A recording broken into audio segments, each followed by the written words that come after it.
जनक और अशांत ब्राह्मण, एक योग वशिष्ठ से बहुत सुंदर एक व्याख्या आती है इसमें।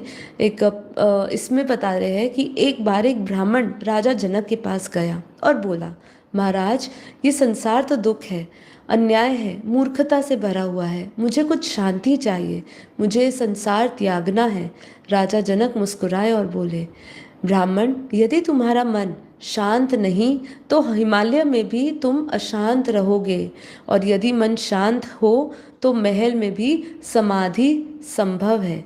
राजा ने बताया, जगत कैसा है यह तुम तय नहीं करते हो, तुम उस अपने भाव तय करते हो और भाव के अनुसार जगत प्रकट होता है। तो सब कुछ तुम्हारे भाव के ऊपर निर्भर है। जो भाव तय करेगा, भाव के अनुसार तुम्हें जगत दिखेगा। अब ये भाव भी कहाँ से आता है?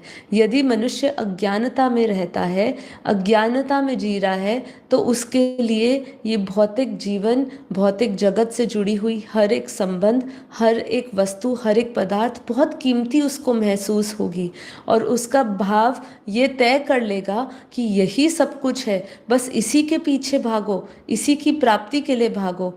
पर जैसे ही उसके पास ज्ञान की दृष्टि आती है, और वो भी जब आत्मज्ञान की दृष्टि आती है, तो सबको वो आत्म भाव से देखता है, तो वो उसके सामने ये पूरा जगत वो परमात्मा का अंश के समान प्रकट हो जाता है, और वो उसके वास्तविक रूप की उसको पहचान हो जाती है, और फिर वो अपने भीतर के सत्य से जुड़ जाता है। संदेश में यही बताना जा रहे हैं कि मन का भाव ही हमारी दृष्टि का रंग देता है। वही नाराजगी, वही जगत अशांत, वही शांति, और वही जगत मंगलमय। तो आपको जगत कैसा प्रतीत होता है, आज अपनी दृष्टि में देखिए। क्या हमें जगत दुखमय दिखता है या मंगलमय दिख रहा है? सब कुछ अपनी दृष्टि का खेल है। दृष्टि को रंग क्या दिया हुआ है आपने, वही रंग में आपको दुनिया दिखेगी। सुख दुख तो आते जाते मेहमान है।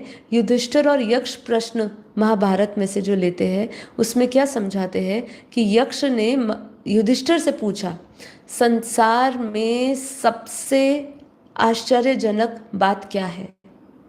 ठीक है, ध्यान से सुनिएगा। बात बिल्कुल सरल है, बहुत सहज है, लेकिन इसके भीतर जब उतरोगे तो पता चलेगा कि इसको साधना कितना कठिन है। तो क्या कह रहे हैं, संसार में सबसे आश्चर्यजनक बात जो है वो क्या है? तो युधिष्ठिर क्या बोलते हैं, यक्ष उनसे पूछता है, तो युधिष्ठिर उनको क्या बोलते हैं, हर दिन लोग मृत्यु को जाते देखते हैं, फिर भी सोचते हैं कि वो सदा जीवित रहेंगे, यही सबसे बड़ा आश्चर्य है। आप देख लीजिए, मैंने इसलिए आपको कितनी बार शमशानी वैराग्य की बात करी है कि जब शमशान में जाते हैं तो वो वैराग्य आ जाता है कि देखो, आत्मा की परम गति हो, उसको भी सद्गति प्राप्त हो, उसको भी स्वर्ग प्राप्त हो, ऐसे ऐसे हम संकल्प करते हैं, उसकी आत्मा को शांति मिले। पर जीते जी आत्मा की बात करते हुए सब डरते हैं। क्यों डरते हैं?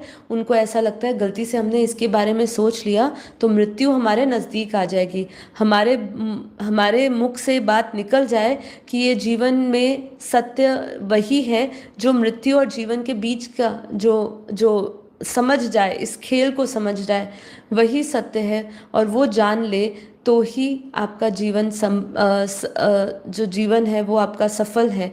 वो जान जाए तो सब कुछ है।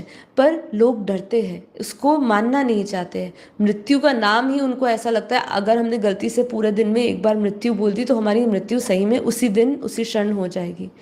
मृत्यु को जिसने साध लिया वो तो जीते जी साध लेता है। कैसे साध लेता है? बस उसने जान लिया कि ये मर जावा जीवन है हमारा, इसमें कुछ भी सत्य नहीं है, उसके सामने वास्तविकता प्रकट होने लग जाती है। तो यहाँ पे इसीलिए कह रहे, संसार में हर चीज़ सुख दुख लाभ हानि क्षण भंगुर है, परंतु हम उन्हें स्थायी मानकर उलझ जाते हैं।